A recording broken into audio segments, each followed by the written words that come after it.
Hare Krishna, everyone. Welcome back to the daily readings of Srila Prabhupada's books. Here in Govardhan, in the Bhajan Kutir of your humble self, your humble servant, just across the street from Govardhan Hill. And we're getting more and more unexpected guests, and they're all saying the same thing, that this place is a very beautiful ashram and a wonderful place for hearing and chanting about Krishna. It's extremely peaceful, and peaceful not in a way that's just quiet, but the ether is deep and enriched and supportive of thinking about Krishna and chanting about Krishna and hearing about Krishna. So welcome aboard. We're going to hear Srila Sanatana Goswami's prayer, glorifying the Srimad-Bhagavatam, and we are associating with Sanatana Goswami when we hear this prayer. We're associating with Srila Prabhupada and all of the exalted incarnations of Krishna and Krishna's pure devotees of those various incarnations in the 9 cantos of the Srimad-Bhagavatam leading up to Krishna Lila in the 10th canto. And we're being prepared. And so let's, without further ado, let's hear the Srimad-Bhagavatam Mahima Stotram, the wonderful glorification of the Srimad-Bhagavatam by Srila Sanatana Goswami, the senior disciple of Sri Chaitanya Mahaprabhu himself. It goes like this. Sarva Shastabdi Piyusha Sarva Vedaika Satpala Sarva Siddhanta Ratnadya Sarva Lokaika Drikprada. O nectar from the ocean of all scriptures, singular fruit of all the Vedas, rich mine of the precious gems of all conclusive truths, you are the only giver of sight to all the worlds. Sarva Bhagavata Prana Srimad Bhagavata Prabho Kali Dvandoditaditya Sri Krishna Purivartita. O life air of all the Supreme Lord's devotees, O Master Srimad Bhagavatam, you are the sun risen in the darkness of Kali. You are the exact image of Sri Krishna. Paramananda Pataya Prema Varshakshadayate Sarvada Sarvasevyaya Sri Krishnaya Namostume. I bow down to you, who are supremely blissful to read. Your every syllable pours down a flood of prema. You can always be served by everyone. You are Sri Krishna himself. Madeka Bando Matsangin Madguro Mad Mahadana Mad Nishtadaga Mad Bhagya Mad Ananda Namostute.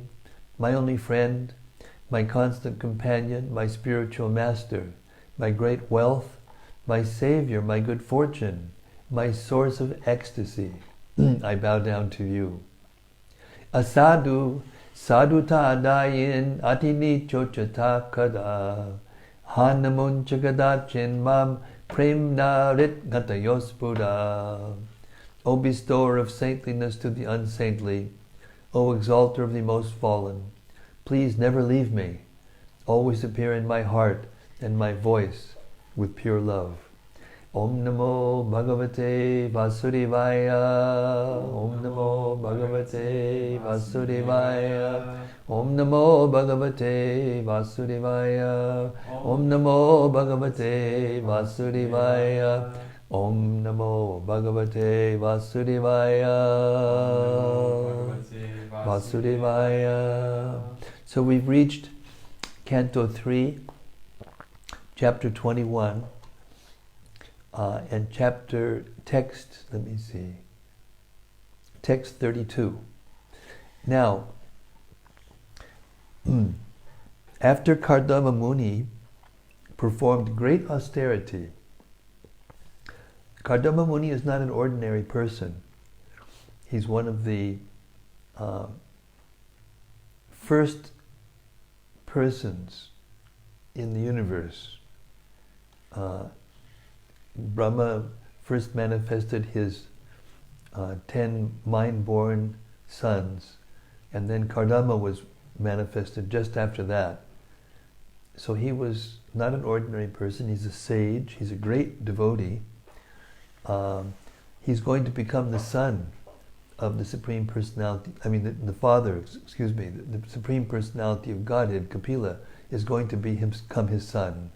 And you can't have that relationship with Krishna unless you're an extremely special person. So he has this desire, to have a wife, because he knows that it's part of his duty to the Supreme Personality of Godhead. And so Krishna has appeared to him as a result of his austerities, and he's speaking to him. Imagine, Krishna himself, Vishnu, is speaking directly to his future father. Text 32. O great sage, I shall manifest my own plenary portion through your wife, Devahuti, along with your 9 daughters, and I shall instruct her in the system of philosophy that deals with the ultimate principles or categories. Purport. Herein the word Swangsha Kalaya indicates that the Lord would appear as the son of Devahuti and Kardama Muni as Kapila Dev, the first propounder of the Sankhya philosophy, which is mentioned here as Tattva Samhita. The Lord foretold to Kardama Muni that he would appear in his incarnation, Kapila Dev, and would propagate the philosophy of Sankhya. Sankhya philosophy is very well known in the world as propagated by another Kapila Dev. But that Sankhya philosophy is different from the Sankhya which was propounded by the Lord himself. There are 2 kinds of Sankhya philosophy. One is godless Sankhya philosophy, and the other is godly Sankhya philosophy. The Sankhya propagated by Kapila Dev, son of Devahuti, is godly philosophy. There are different manifestations of the Lord. He is one, but he has become many. He divides himself into 2 different expansions, one called Kala and the other Vibhinangsha. Ordinary living entities are called Vibhinangsha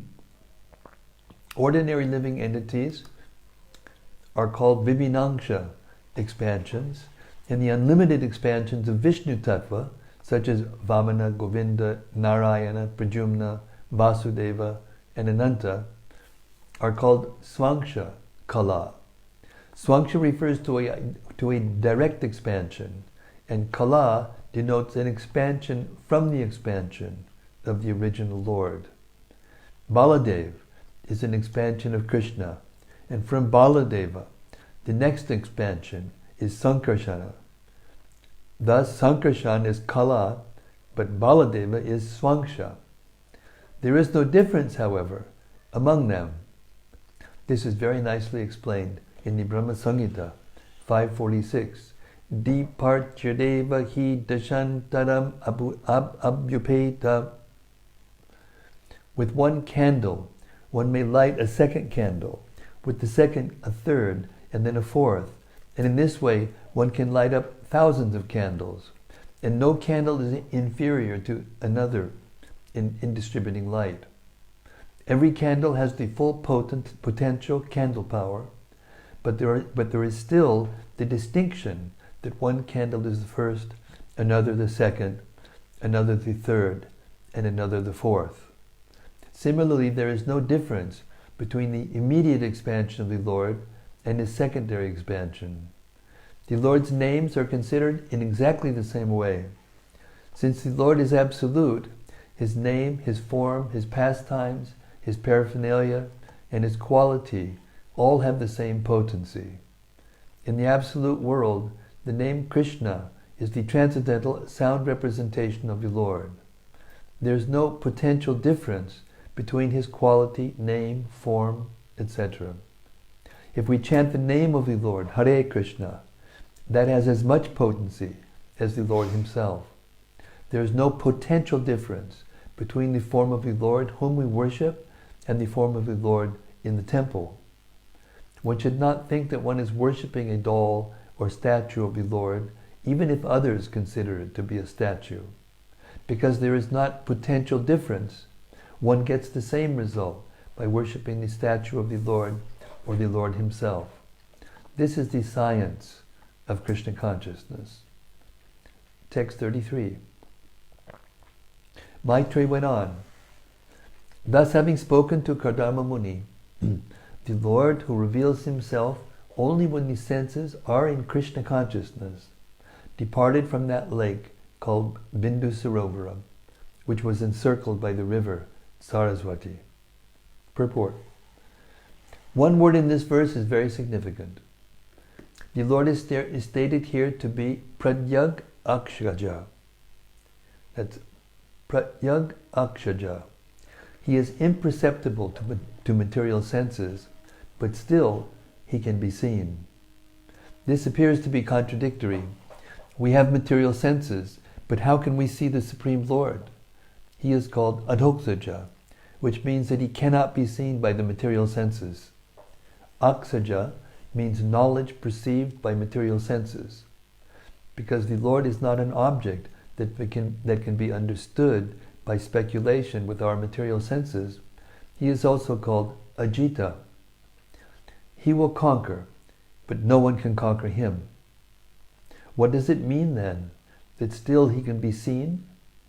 It is explained that no one can hear the transcendental name of Krishna, no one can understand his transcendental form, and no one can assimilate his transcendental pastimes. It is not possible. Then how is it possible that he can be seen and understood?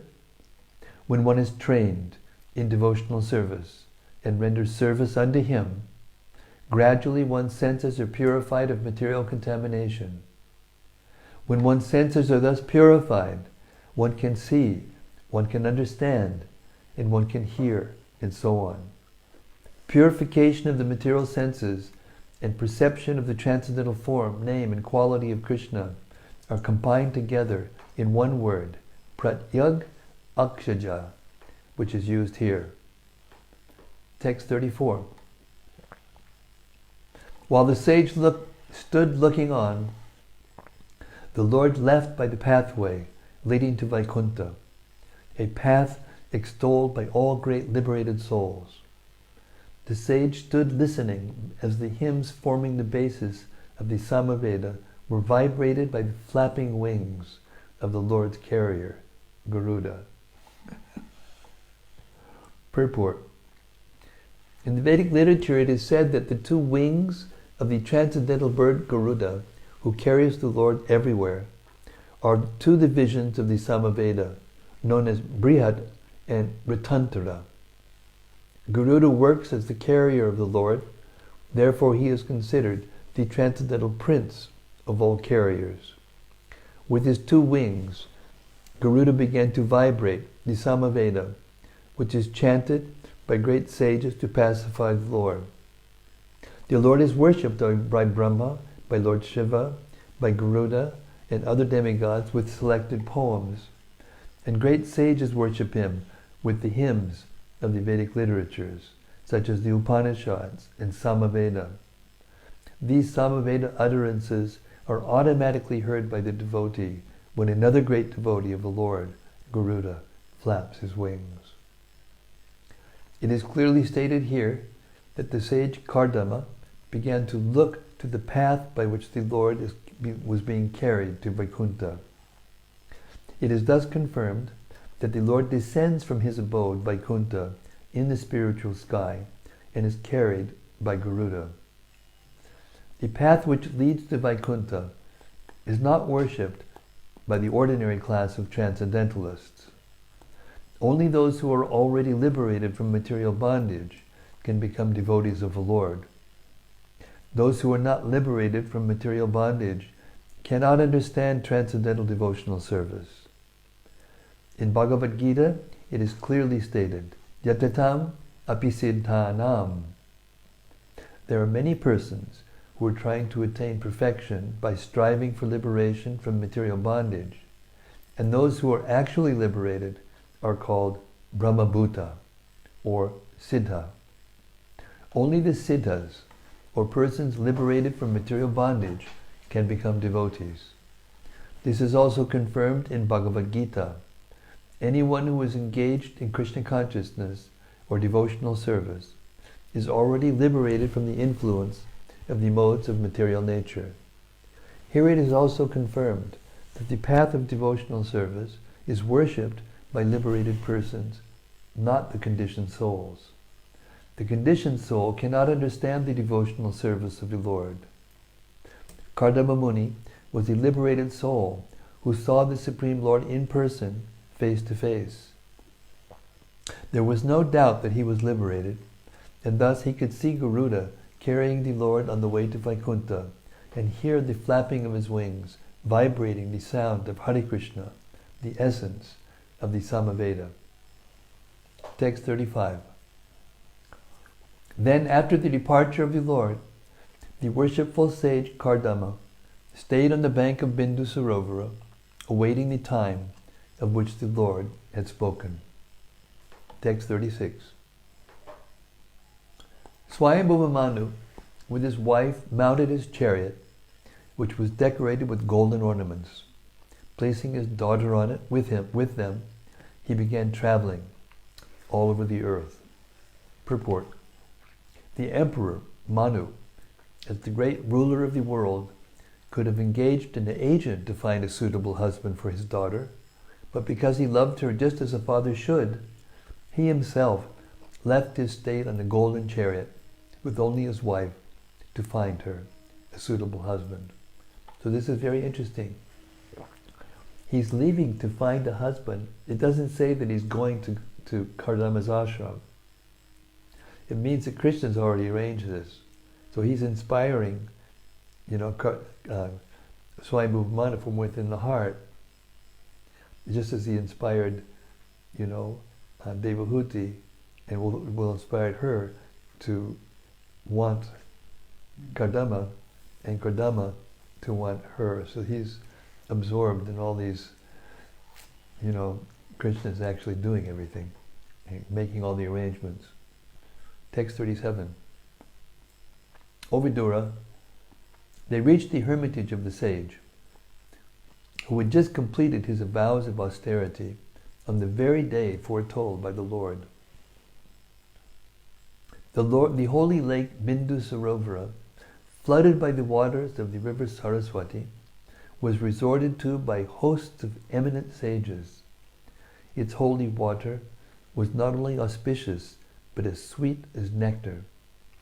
It was called Bindu Sarovara because drops of tears had fallen there from the eyes of the Lord, who was overwhelmed by extreme compassion for the sages who had sought his protection. Purport. Kardama underwent austerities to gain the causeless mercy of the Lord. And when the Lord arrived there, he was so compassionate that in pleasure he shed tears, which became Bindu Sarovara. Bindu Sarovara, therefore, is worshipped by great sages and learned scholars because according to the philosophy of the Absolute Truth, the Lord and the tears from his eyes are not different.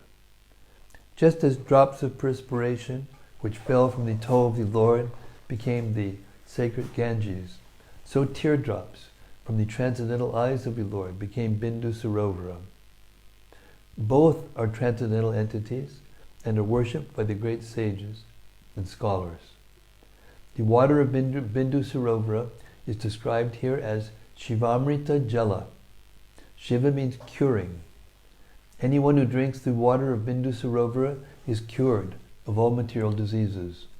Similarly, anyone who takes his bath in the Ganges is also relieved of all material diseases. These claims are accepted by great scholars and authorities and are still being acted upon, even in this fallen age of Kali. Text 40. The shore of the lake was surrounded by clusters of pious trees and creepers, rich in fruits and flowers of all seasons, that afforded shelter to pious animals and birds which uttered various cries. It was adorned by the beauty of groves of forest trees. Purport.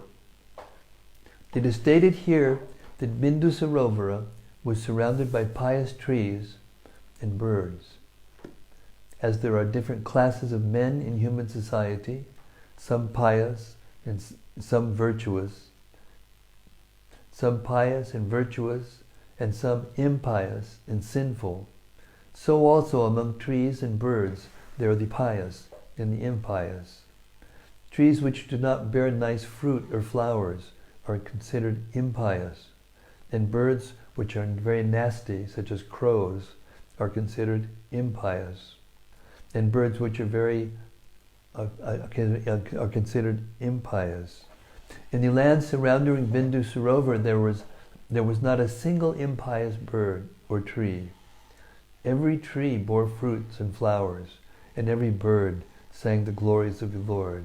Hare Krishna, Krishna Krishna, Hare Hare, Hare Rama, Rama Rama, Hare Hare. Text 41.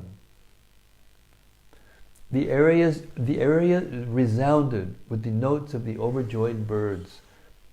Intoxicated bees wandered there. Intoxicated peacocks proudly danced, and merry cuckoos called one another. Purport. The beauty of the pleasant sounds heard in the area surrounded Lake Bindu Sarovara is described here. After drinking honey, the black bees became maddened, and they hummed in intoxication. Merry peacocks danced just like actors and actresses, and merry cuckoos called their mates very nicely. Text 42 and 43. Lake Bindu Sarovara was adorned by flowering trees such as Kadamba, Champaka, Ashoka, Karanja, Bakula, Asana, Kunda, Mandara, Kutaja, and young mango trees. The air was filled with the pleasing notes of Karandava ducks, plovas, swans, ospreys, waterfowl, cranes, chakravakas, and chakoras. Purport. For most of the trees, flowers, fruits, and birds mentioned here as surrounding Bindu Sarovara Lake, English synonyms cannot be found. All the trees mentioned are very pious in that they produce a nice aromatic flower, such as the champaka, kandamba, and bakula. The sweet sounds of waterfowl and cranes made the surrounding area as pleasant as possible and created a very suitable spiritual atmosphere. Text 44. Its shores abounded with deer, boars, porcupines, gavayas, elephants, baboons, lions, monkeys, mongooses, and musk deer. Purport.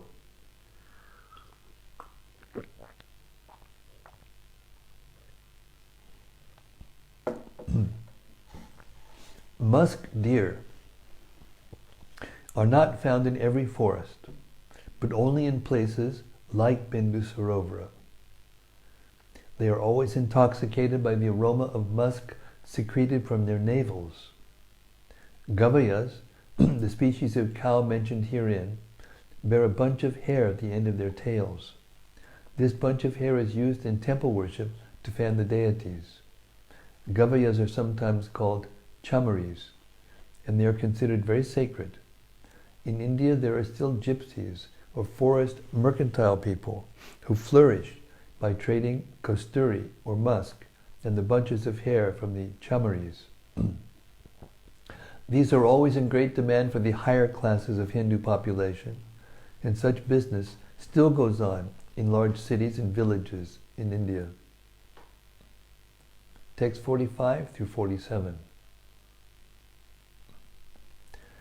Entering that most sacred spot with his daughter and going near the sage, the first monarch, Swayambhuva Manu, saw the sage sitting in his hermitage, having just propitiated the sacred fire by pouring oblations into it. His body shone most brilliantly. Though he had engaged in austere penance for a long time, he was not emaciated, for the Lord had cast his affectionate sidelong glance upon him, and he had also heard the nectar flowing from the moonlike words of the Lord. The sage was tall, his eyes were large, like the petals of a lotus, and he had matted locks on his head. He was clad in rags. Swayambhuva Manu approached and saw him to be somewhat soiled, like an unpolished gem. Purport. Here are some descriptions of the brahmachari yogi. In the morning, the first duty of a brahmachari seeking spiritual elevation is hutaschana, to offer sacrificial oblations to the Supreme Lord. Those engaged in brahmacharya cannot sleep until 7 or 9 o'clock in the morning. They must rise early in the morning, at least 1.5 hours before the sun rises, and offer oblations, or in this age, they must chant the holy name of the Lord, Hare Krishna. As referred to by Lord Chaitanya, Kalo nastiva nastiva nastiva gatir anyatha. There is no other alternative, no other alternative, no other alternative in this age to chanting the holy name of the Lord. The brahmachari must rise early in the morning, and after bathing should chant the holy name of the Lord. From the very features of the sage, it appeared that he had undergone great austerities. That is the sign of one observing brahmacharya, the vow of celibacy. If one lives otherwise, it will be manifest in the lust visible in his face and body. The word vidyotamanam indicates that the brahmachari feature showed in his body. That is the certificate that one has undergone great austerity in yoga. A drunkard or smoker or sex-monger can never be eligible to practice yoga. Generally, yogis look very skinny because of their not being very comfortably situated. But Kardama Muni was not emaciated, for he had seen the Supreme Personality of Godhead face to face. Here the word snigdha pangavalokanad means that he was fortunate enough to see the Supreme Lord face to face. He looked healthy because he had directly received the nectarian sound vibrations from the lotus lips of the Personality of Godhead. Similarly, one who hears the transcendental sound vibration of the holy name of the Lord, Hare Krishna, also improves in health. We have actually seen that many brahmacharis and grihasthas connected with the International Society for Krishna Consciousness have improved in health, and a luster has come to their faces. It is essential that a brahmachari engaged in spiritual advancement look very healthy and lustrous. The comparison of the sage to an unpolished gem is very appropriate. Even if a gem is taken from a mine, even if a gem just taken from a mine looks unpolished, the luster of the gem cannot be stopped. Similarly, although Kardama was not properly dressed and his body was not properly cleansed, his overall appearance was gem-like. Text 48. Seeing that the monarch had come to his hermitage and was bowing down before him, the sage greeted him with benediction and received him with due honor. Purport. Emperor Swayambhuva Manu not only approached the cottage of dry leaves possessed by the hermit Kardama, but also offered respectful obeisances unto him. Similarly, it was the duty of the hermit to offer blessings to kings who used to approach his hermitage in the jungle. So this is a very important lesson for all of us to learn from the Bhagavatam. It teaches us how to behave towards others, no matter what their position is. You have a king, not only a king, the first king, so elevated, so opulent, so enriched in culture and spiritual advancement. And you have a sage who's living out in the forest and not even keeping himself clean. And yet when they see each other, they offer deep respect to each other. And therefore the flow of conversation, the flow of their physiognomy as they deal with one another creates a very pleasing situation which is conducive and which propitiates the Lord and therefore spiritual service, devotional service. It's like they recognize each other transcendentally. Absolutely, but not just transcendentally, but also in their positions. Yeah. You know, it's not that the kings are, telling the sages to get lost, like in the Kali Yuga. You chant Hare Krishna, it's a nuisance. Yeah. And all the leaders care about is their power and their money, and their women, etc., etc. So this is. Therefore, I keep mentioning this again and again. I hope it's getting across that when we deal with one another, even as devotees, we should deal with great respect and affection, and with proper etiquettes, and that creates this atmosphere, which is conducive to spiritual life. It doesn't create cross currents and tense, uncomfortable atmospheres. Text 49. After receiving the sage's attention, the king sat down and was silent. Recalling the instructions of the Lord, Kardama then spoke to the king as follows, delighting him with his sweet accents. Text 50. The tour you have undertaken, O Lord, is surely intended to protect the virtuous and kill the demons, since you embody the protecting energy of Sri Hari. Purport.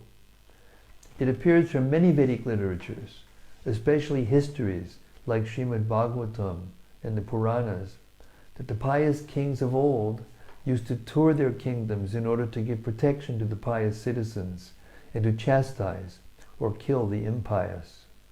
Sometimes they used to kill animals in the forests to practice the killing art, because without such practice they would not be able to kill the undesirable elements. Kshatriyas are allowed to commit violence in that way because violence is for a good purpose, is a part of their duty. Here, two terms are clearly mentioned: vadhaya, for the purpose of killing, and asatam, those who are undesirable. The protecting energy of the king is supposed to be the energy of the Supreme Lord.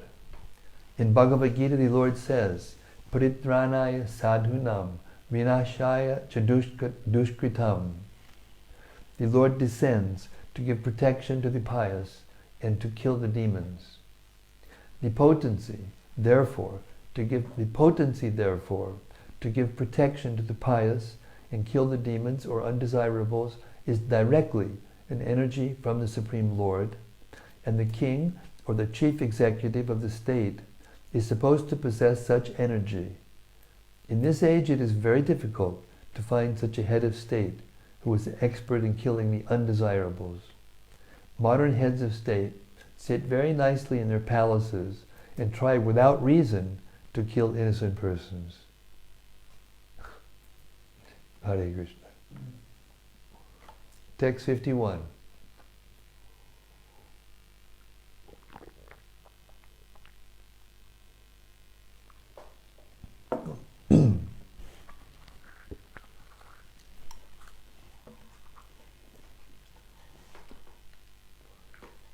You assume, when necessary, the part of the sun god, the moon god, Agni, the god of fire, Indra, the lord of paradise, Vayu, the wind god, Yama, the sun, the god of punishment, Dharma, the god of piety, and Varuna, the god presiding over the waters. All obeisances to you, who are none other than Lord Vishnu. Purport. Since the sage Kardama was a Brahmana and Swayambhuva was a Kshatriya, the sage was not supposed to offer obeisances to the king because socially his position was greater than the king's. But he offered his obeisances to Swayambhuva Manu because as Manu, king and emperor, he was the representative of the Supreme Lord. The Supreme Lord is always worshipable, regardless of whether one is a Brahmana, a Kshatriya, or a Shudra. As the representative of the Supreme Lord, the king deserved respectful obeisances from everyone. Text 52 to 54. If you did not mount your victorious jeweled chariot, whose mere presence threatens culprits, if you did not produce fierce sounds by the twanging of your bow, and if you did not roam about the world like the brilliant sun, leading a huge army whose trampling feet caused the globe of the earth to tremble, then all the moral laws governing the varnas and ashramas created by the Lord himself would be broken by the rogues and rascals. Purport. It is the duty of a responsible king to protect the social and spiritual orders in human society. The spiritual orders are divided into 4 ashramas: brahmacharya, grihastha, vanaprastha, and sannyas. And the social orders, according to work and qualifications, are made up of the brahmanas, the kshatriyas, the vaishyas, and the shudras. These social orders, according to the different grades of work and qualification, are described in Bhagavad Gita. Unfortunately, for want of proper protection by responsible kings, the system of social and spiritual orders has now become a hereditary caste system. But this is not the actual system. Human society means that society which is making progress towards spiritual realization.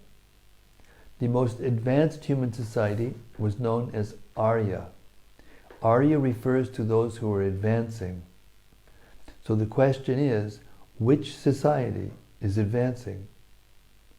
Advancement does not mean creating material necessities unnecessarily, and thus wasting human energy in aggravation over so-called material comforts. Real advancement is advancement towards spiritual realization. And the community which acted toward this end,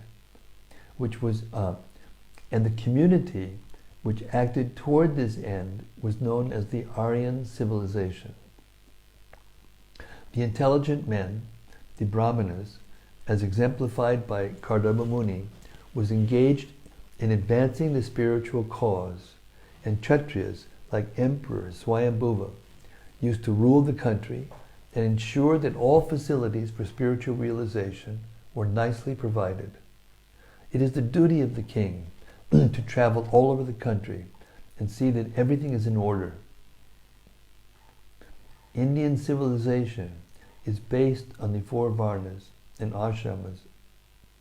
Indian civilization, on the basis of the 4 varnas and ashramas, deteriorated because of her dependency. I'll read that again. Indian civilization, on the basis of the 4 varnas and ashramas, deteriorated because of her dependency on foreigners, or those who did not follow the civilization of varnashrama. Thus the varnashrama system has now been degraded into the caste system. The institution of 4 varnas and 4 ashramas is confirmed herewith to be Bhagavad Rachita, which means designed by the Supreme Personality of Godhead. In Bhagavad Gita, this is also confirmed, Chaturvarnyam Maya Shristam.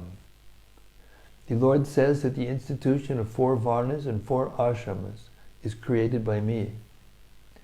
Anything created by the Lord cannot be closed or covered. The divisions of varnas and ashramas will continue to exist, either in their original form or in a degraded form. But because they are created by the Lord, the Supreme Personality of God, and they cannot be extinguished. They are like the sun, a creation of God, and therefore will remain. Either covered by clouds or by a clear sky, the sun will continue to exist. Similarly, when the Varnashrama system becomes degraded, it appears as a hereditary caste system. But in every society, there is an intelligent class of men, a martial class of a mercantile class, and a laborer class.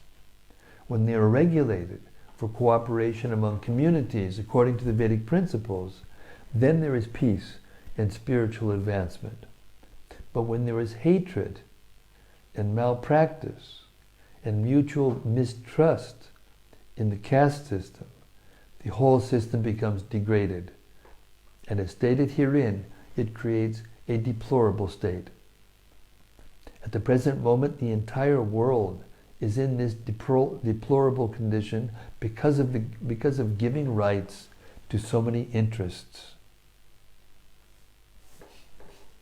I mean, Prabhupada nails it. Yeah. Every purport he nails it. This should create so much faith in the heart, because when we read these purports and then honestly look out at the world and see that it's actually describing the world as it is, and should be, the faith just grows and grows. And that faith is very important. It reconciles seeming contradictions. Once you know that you're in the right place. In the right time. That's right. This is due to the degradation of the four castes of Varnas and Ashramas.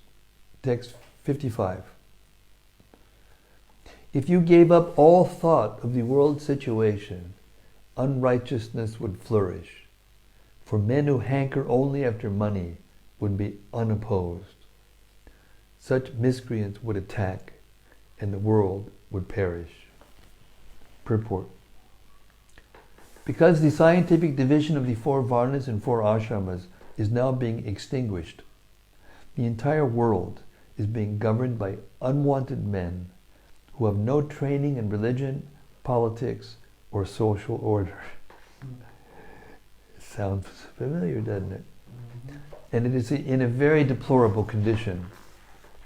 In the institution of four Varnas and four Ashramas, there are regular training principles for the different classes of men. Just as in the modern age, there is a necessity for engineers, medical practitioners, and electricians, and they are properly trained in different scientific institutions. Similarly, in former times, the higher social orders, namely the intelligent class, the Brahmanas, the ruling class, the Kshatriyas, and the mercantile class, the Vaishyas, were properly trained. Bhagavad Gita describes the duties of the Brahmanas, Kshatriyas, Vaishyas, and Shudras. When there is no such training, one simply claims that because he is born in a Brahmana or Kshatriya family, he is therefore a Brahmana or a Kshatriya, even though he performs the duties of a Shudra. Such undue claims to being a higher caste man make the system of scientific social orders into a caste system, completely degrading the original system. Thus, society is now in chaos, and there is neither peace nor prosperity. It is clearly stated herein that unless there is the vigilance of a strong king, impious, unqualified men will claim a certain status in society, and that will make the social order perish. Text 56. In spite of all this, I ask you, O valiant king, the purpose for which you have come here. Whatever it may be, we shall carry it out without reservation. Purport. When a guest comes to a friend's house, it is understood that there's some special purpose. Kardama Muni could understand that such a great king as Swayambhuva, although traveling to inspect the condition of his kingdom must have some special purpose to come to his hermitage. Thus he prepared himself to fulfill the king's desire. Formerly it was customary that the sages used to go to the kings, and the kings used to visit the sages in their hermitages. Each was glad to fulfill the other's purpose. This reciprocal relationship is called bhakti karya. There is a nice verse describing the relationship of mutual beneficial interest between the Brahmana and the Kshatriya. Kshatram dvijatvam.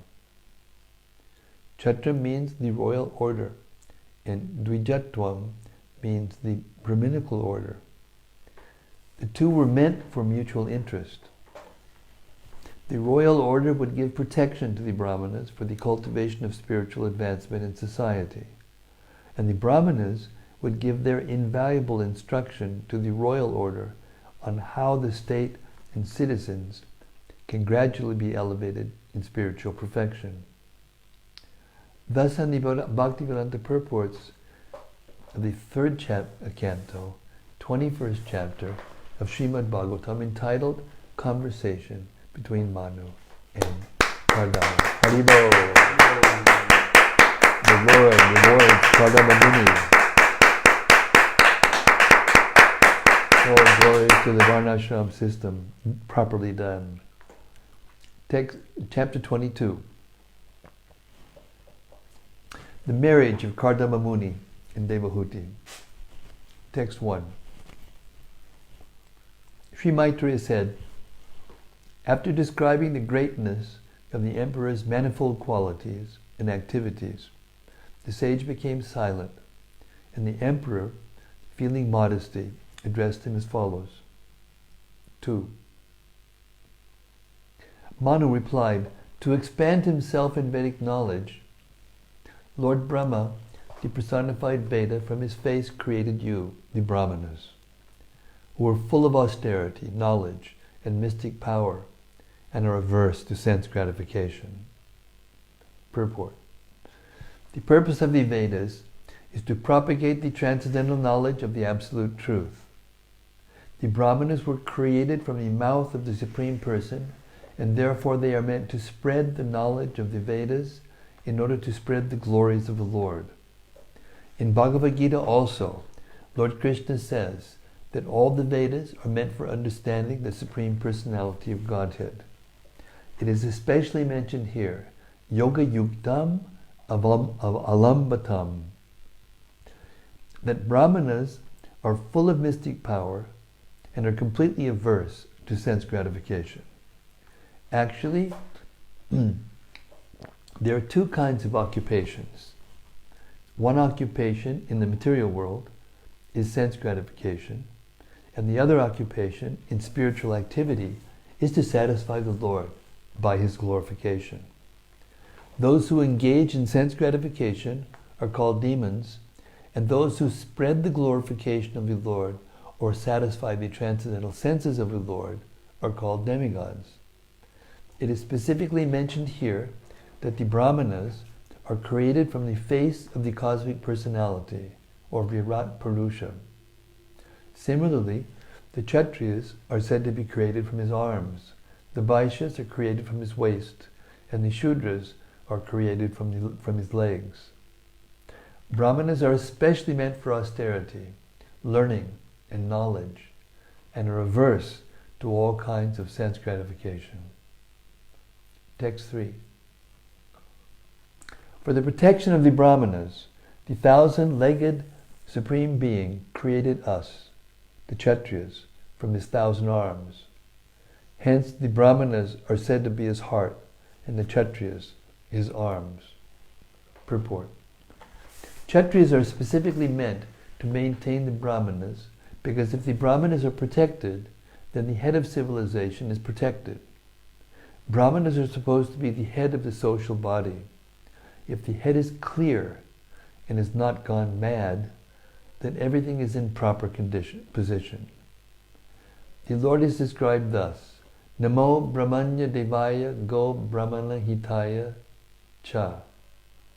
The purport of this prayer is that the Lord specifically protects the brahmanas and the cows, and then he protects all other members of society. Jagad Hitaya. Jagad Hitaya. It is his will that universal welfare work depends on the protection of cows and brahmanas. Thus, Brahminical culture and cow protection are the basic principles for human civilization. Kshatriyas are especially meant to protect the brahmanas, as is the supreme will of the Lord. Go brahmana hitayacha. As within the body, the heart is a very important part, so the brahmanas are also the important element in human society. The Kshatriyas are more like the whole body. Even though the whole body is bigger than the heart is more important. Text 4. That is why the Brahmanas and Kshatriyas protect each other, as well as themselves. And the Lord himself, who is both the cause and effect, is yet immutable, protects them through each other. I'll read that again. That is why the Brahmanas and Kshatriyas protect each other, as well as themselves. And the Lord himself, who is both the cause and effect, and yet is immutable, protects them through each other. Purport. The entire social structure of Varna and Ashrama is a cooperative system meant to uplift all to the highest platform of spiritual realization. The Brahmanas are intended to be protected by the Kshatriyas, and the Kshatriyas also are intended to be enlightened by the Brahmanas. When the Brahmanas and Kshatriyas cooperate nicely, the other subordinate divisions, the Vaishyas, or mercantile people, and the Shudras, or laborer class, automatically flourish. The entire elaborate system of Vedic society was therefore based on the importance of the Brahmanas and Kshatriyas. The Lord is the real protector, but he is unattached to the affairs of protection. He creates Brahmanas for the protection of the Kshatriyas and Kshatriyas for the protection of the Brahmanas. He remains aloof from all activities, therefore, and is called nirvikara, without activity. He has nothing to do. He is so great that he does not perform action personally, but his energies act. The Brahmanas and Kshatriyas, and anything that we see, are different energies acting upon one another. Although individual souls are all different, the Super Self, or Super Soul, is the Supreme Personality of Godhead. Individually, oneself may differ from others in different qualities, in certain qualities, and may engage in different activities, such as those of a Brahmana, Kshatriya, or Vaishya. But when there is complete cooperation among different individual souls, the Supreme Personality of Godhead is as Super Soul, Paramatma, being one in every individual soul, is pleased and gives them all protection. As stated above, the Brahmanas are produced from the mouth of the Lord, and the Kshatriyas are produced from the chest or arms of the Lord. If the different castes or social sections, although apparently differently occupied in different activities, nevertheless act in full cooperation, then the Lord is pleased. This is the idea of the institution of 4 varnas and 4 ashramas. If the members of different ashramas and varnas cooperate fully in Krishna consciousness, then society is well protected by the Lord without doubt. In Bhagavad Gita it is stated that the Lord is the proprietor of all different bodies.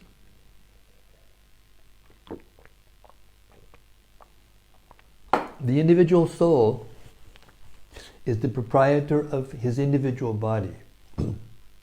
But the Lord clearly states My dear Bharata, you must know that I am also Kshetragya. Kshetragya means the knower or proprietor of the body. The individual soul is the proprietor of the individual body, but the super soul, the personality of Godhead Krishna, is the proprietor of all bodies everywhere. He is the proprietor not only of human bodies, but of birds, beasts, and all other entities, not only on this planet, but on other planets also. He is the supreme proprietor. Therefore, he does not become divided by protecting the different individual souls. He remains one and the same. That the sun appears on top of everyone's head when at the meridian does not imply that the sun becomes divided. One man thinks that the sun is on his head only or is 5,000 miles away. Another man is thinking that the sun is only on his head. Similarly, the super soul, the Supreme Personality of Godhead, is one, but he appears to individually oversee each individual soul. This does not mean that the individual soul and the super soul are one. They are one in quality as spirit soul, but the individual soul and the super soul are different. So now we're going to stop having the readings.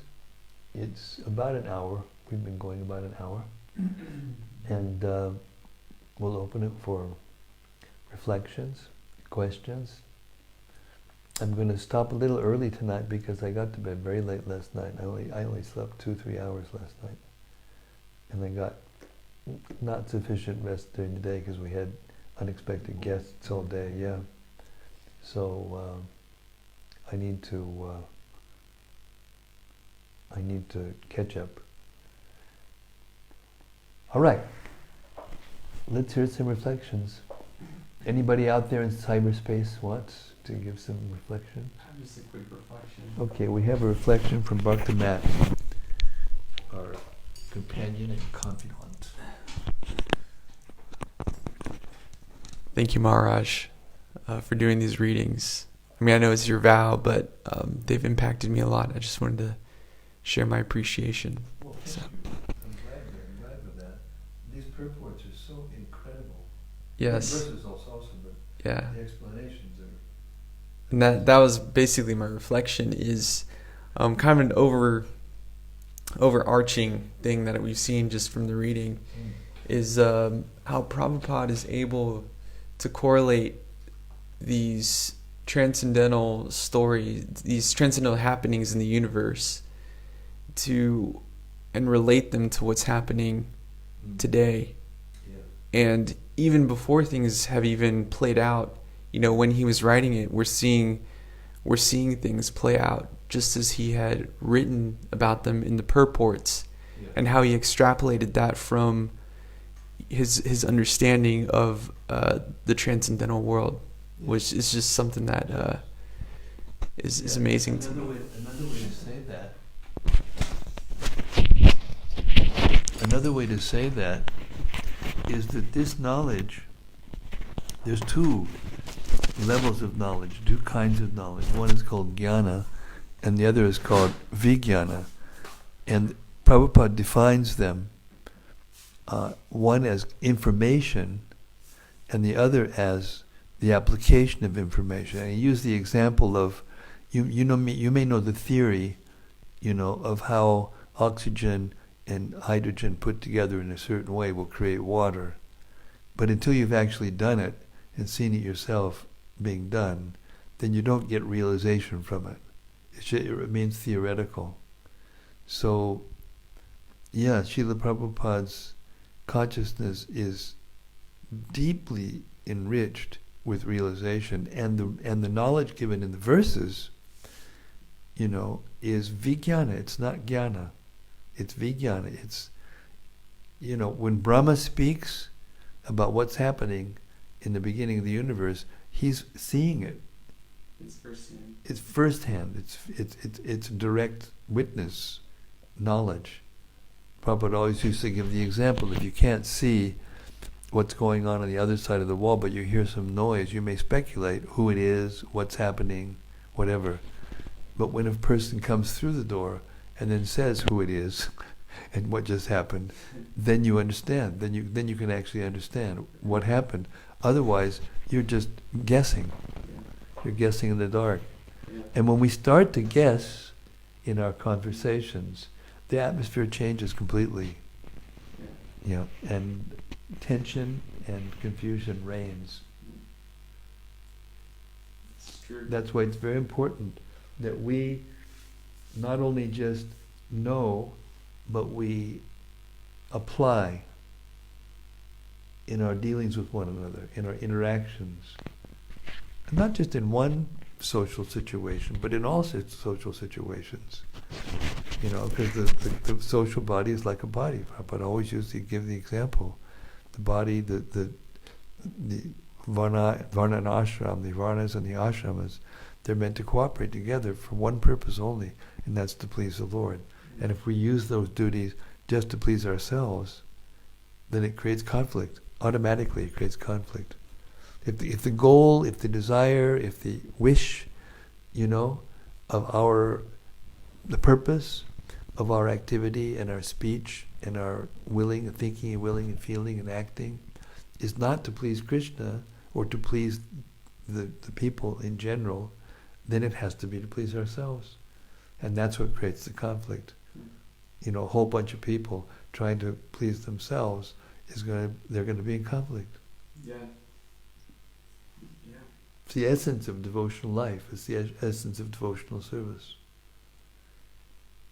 Yeah, and even in the founding of the country, not to get too in the weeds, but I remember even reading in the Federalist 51 by James Madison.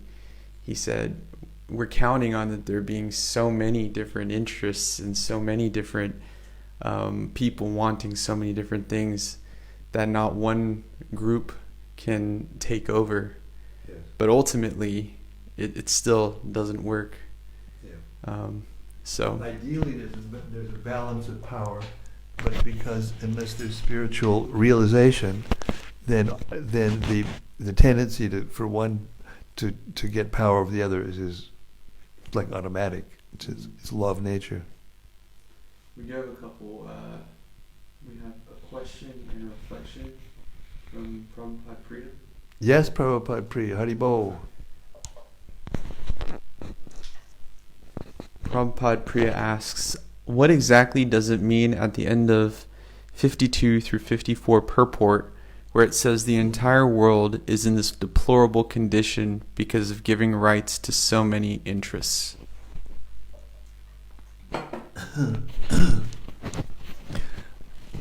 The different sections of society are meant to cooperate with one another. So if the different sections of society are misusing the rights that they have, it's not exactly that they're given rights. It's not that nobody has any rights, and that means that will make for a peaceful society. Everybody has duties, and everybody has obligations. Everybody has rights, and everybody has,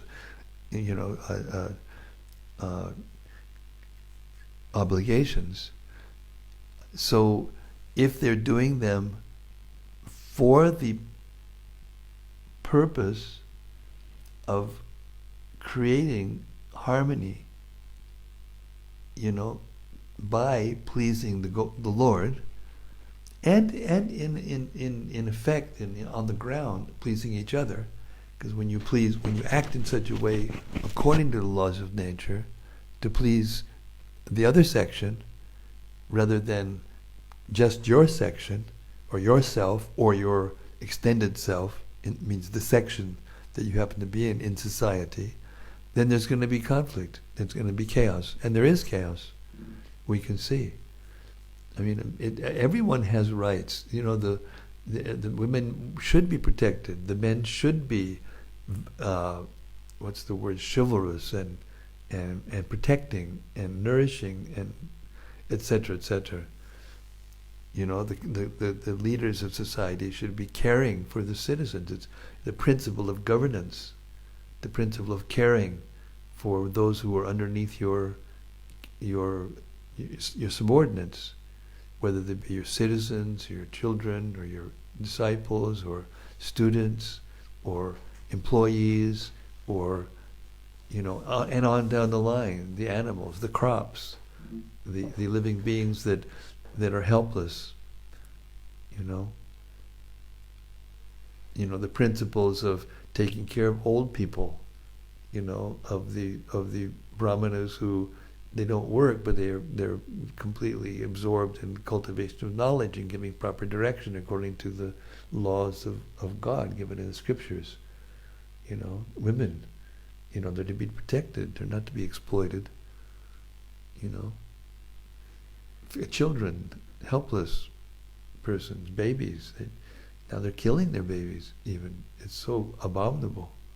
And it's not just isolated incidents anymore. It's happening every single day. Yeah.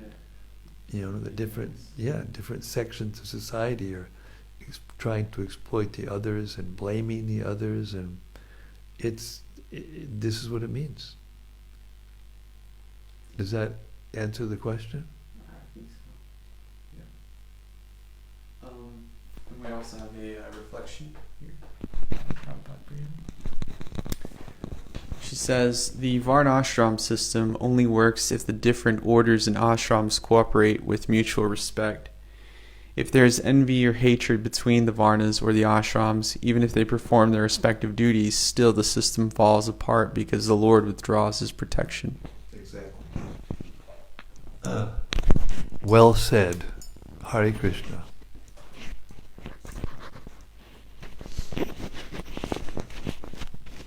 Okay, with that harmonious ending, we'll move on, and I'll try to take rest early tonight because I've been getting less and less sleep at night, and it's not good for my health.